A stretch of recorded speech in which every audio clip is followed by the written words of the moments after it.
महिलाओं ने जिद जुनून और शिक्षा के चलते आज समाज में अपना एक मुकाम बनाया है।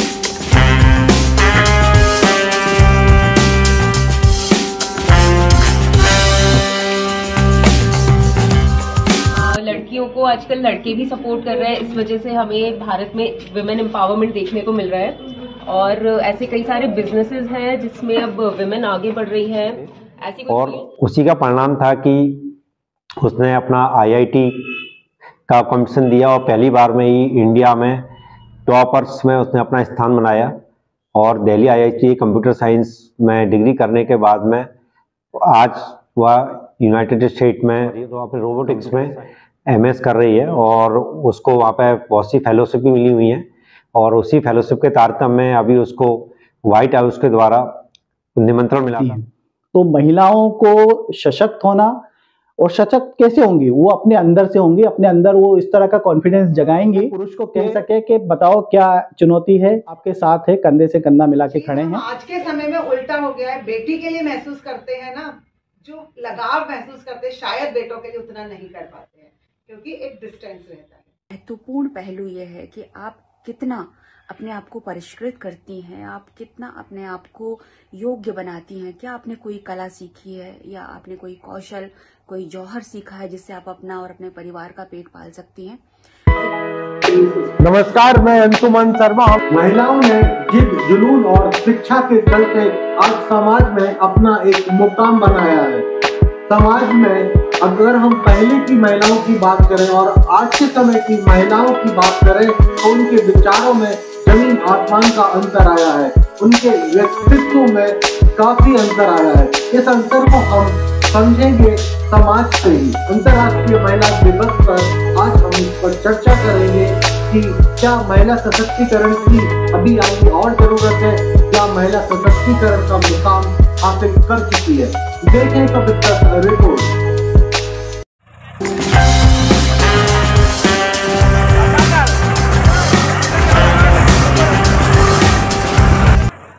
मेरा नाम दीप्ति तोमर है। मैं सबसे पहले अपने भारत की और अपने मध्य प्रदेश की महिलाओं से कहना चाहूँगी कि सबसे पहले अपने आप को सशक्त बनाओ, अपने पैरों पर खड़े हो जाओ, जिससे हमारे लाइफ की 50% प्रॉब्लम, मोस्ट बोले तो 70% प्रॉब्लम अपने आप सॉल्व हो जाती हैं। तो हमको किसी के सामने गिड़गिड़ाने की जरूरत नहीं कि 2 पैसे हमको दे दो, क्योंकि हम खुद सशक्त हो जाएंगे। फिर बात आती है कि अपने आप को भाई अपने परिवार को भी चलाना है तो थोड़ा सा कॉपरेट करके चलें। लेकिन कई बार ऐसा होता है कि कॉपरेट करने के बाद भी पति से नहीं बन रही, ससुराल वालों से नहीं बन रही, तो अपने आप को फिर कानून का उनको सहारा लेना चाहिए। जी, मेरा नाम वंदना सिंह है। मैं एक शिक्षाविद हूँ, साथ ही मैं मानवीय विषयों पर रिसर्च भी कर रही हूँ। नारी सशक्तिकरण की हम बात कर रहे हैं। नारी सशक्तिकरण का विषय बहुत बृहद है। हम सब जानते हैं कि प्राचीन काल से ही जो महिलाएं हैं वो शोषण का शिकार होती आई हैं, साथ ही बहुत ही कुप्रथाओं को उन्होंने सहा है। लेकिन अब वक्त हमें समस्या का समाधान करने का है, जो कि मेरे ख्याल में बहुत अच्छा समय है, क्योंकि इस समय जो सोशल मीडिया प्लेटफॉर्म्स हैं उससे हम बहुत अच्छी अच्छी बातें सीख सकते हैं, कलाएं सीख सकते हैं, कौशल सीख सकते हैं, शिक्षा में भी अव्वल हो रहे हैं। सबसे पहले तो मैं इस महिला दिवस पे सभी को बहुत बहुत शुभकामनाएं देना चाहती हूँ, लड़कियों को भी और लड़कों को भी। मैं क्योंकि यहाँ पे प्रोफेसर हूँ तो मैंने देखा है कि आजकल बहुत बदलाव आया है। लड़कियों को आजकल लड़के भी सपोर्ट कर रहे हैं, इस वजह से हमें भारत में विमेन एम्पावरमेंट देखने को मिल रहा है और ऐसे कई सारे बिजनेसेस हैं जिसमें अब विमेन आगे बढ़ रही है। ऐसी कोई फील्ड्स नहीं रह गई है जिसमें किसी भी टाइप का भेदभाव उस तरह से देखने को मिलता हो।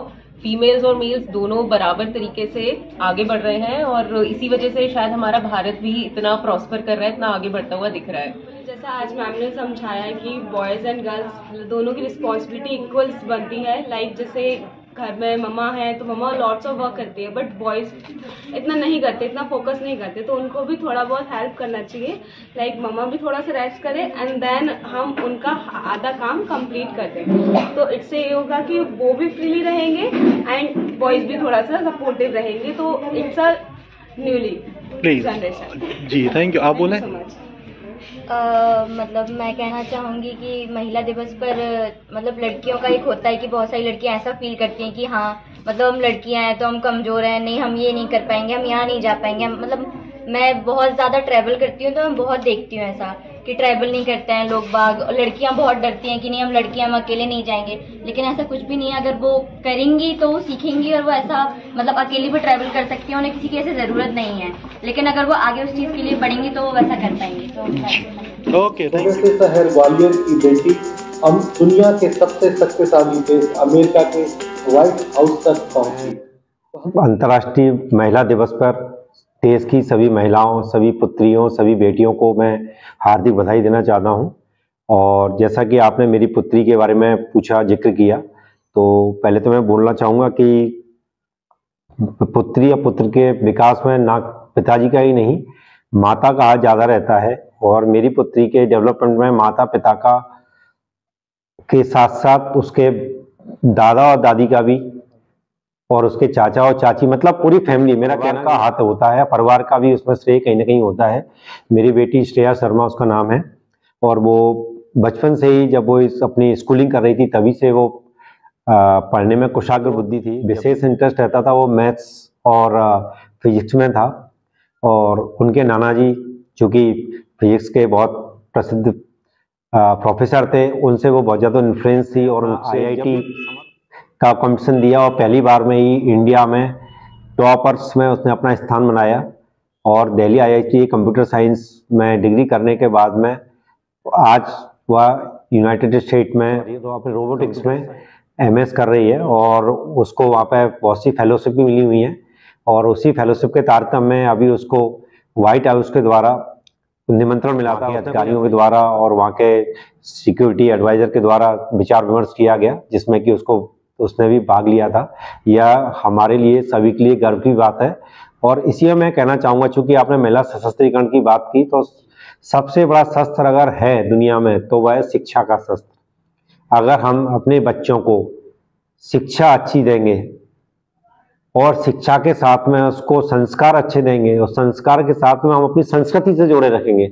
मैं संस्कार और संस्कृति दोनों को, शिक्षा के साथ में तीनों को एक साथ लेके आगे बढ़ने का हमायती हूँ। अगर हम अंतर्राष्ट्रीय महिला दिवस है, सबसे पहले तो मैं ये कहूँगा अंशुमन जी कि प्रतिदिन महिला दिवस है जी।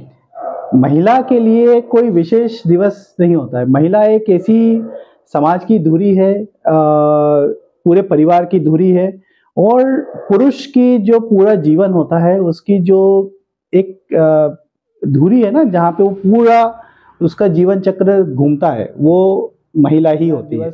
महिला सशक्तिकरण वाकई हो रहा है।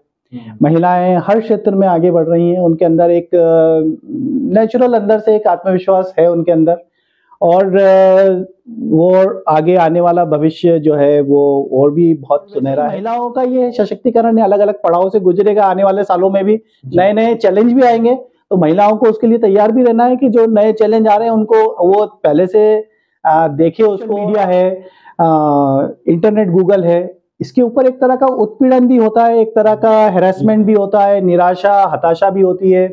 कई बार हम सोशल मीडिया से इतने जुड़े हुए होते हैं कि अगर हमें उसका रिस्पांस नहीं मिलता है तो हमें एक अंदर से एक नेगेटिव फीलिंग आती है कि अरे मेरे साथ क्या हो गया ये। तो इन सब फीलिंग को छोड़ो। मतलब मैं तो ये कहता हूँ कि आपको रोज जीवन एक नया दिन दिखाएगा। अगले दिन जब आप सुबह सो के उठते हो तो आप तैयार रहिए कि मुझे आज क्या करना है, और निरंतर अच्छा काम हो रहा है और आगे भी होता रहेगा, ये मेरा पूरा 100% विश्वास है। तुम कितनी सुंदर, कितनी प्यारी, कितनी कोमल हो। कभी झरने जैसी कलकल चंचल, तो कभी गंगा जल जैसी निर्मल हो। प्यारी बेटियों, तुम पहले भी अनमोल थी पर आज भी बहुत अनमोल हो। अनमोल मतलब जिसका कोई मोल नहीं। एक्सीलेंट। हम आज के समय में उल्टा हो गया है। बेटी के लिए महसूस करते हैं ना, जो लगाव महसूस करते हैं, शायद बेटों के लिए उतना नहीं कर पाते हैं, क्योंकि एक डिस्टेंस रहता है। तो आप जितनी अनमोल हो उस चीज को रखना है प्लीज। सर, मेरा नाम मधु जोशी है और मैं एक प्राइवेट ब्लड बैंक में एज अ काउंसलर काम कर रही हूँ। पहले की महिला समाज में जो महिलाओं की पहली स्थिति थी और अब जो स्थिति है, तो उसको लेकर आप क्या विचार है आपके? सर, प्राचीन काल से ही पुरुष प्रधान देश रहा है हमारा, ये तो सभी जानते हैं, और आज भी कहीं ना कहीं है। तो महिलाओं की स्थिति इसलिए पहले थोड़ी दयनीय बोल सकते हैं या थोड़ी सी कम थी, क्योंकि पहले क्या पुरुषों को ही हक थे सारे फैसले लेने के, और ये माना जाता था कि महिलाओं को सिर्फ केवल रोटियां बनानी है और घर में ही काम करने, वो कमा नहीं सकती हैं या बाहर उनको इतनी छूट नहीं दी जानी चाहिए। लेकिन अब धीरे धीरे धीरे कई समाज से भी पहले भी रहे हैं, दयानंद सरस्वती जैसे कई महान हस्तियां रही हैं जिन्होंने महिलाओं के लिए बहुत सारे काम किए। राजा राम मोहन राय सती प्रथा को खत्म की थी जिन्होंने। तो तब से थोड़े थोड़े बदलाव होते होते आए हैं, और अब जो कि अब हमें दिखाई देने लगे हैं बदलाव।